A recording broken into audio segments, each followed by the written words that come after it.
as you know, the federal court made a decision in the McGlade case which gave an interpretation of the Native Title Act that no one had anticipated, or is not outside of the litigators perhaps.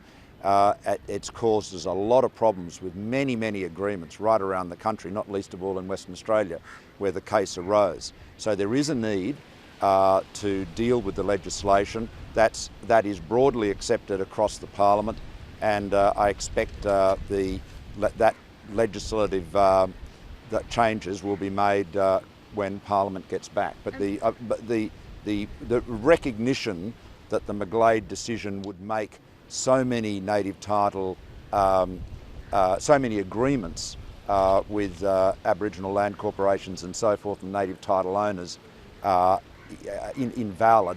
It's a decision that can't be allowed in practical terms to let stand, and there is very strong support for rectifying it. Did Mr Adani seek an assurance from you that would be done? Did you provide any?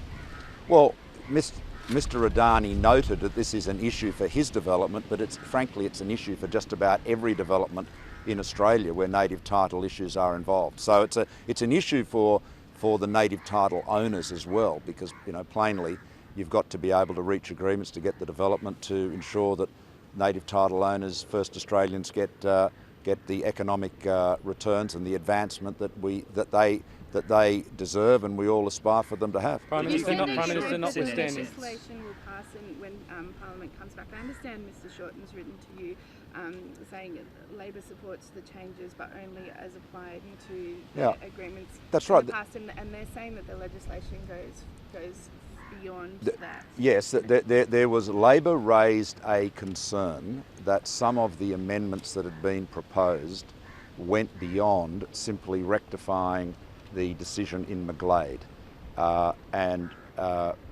without getting into an argument about the legal drafting, we will ensure that the amendments that are voted on in the Senate when Parliament gets back deal with the McGlade decision, and then any further amendments, if interested parties want to advance them, can be considered at a future date. But the priority in terms of both native title owners and development generally is to get the McGlade issue dealt with, and I believe that will be done, as in line with what Mr Shorten has said. Prime Minister,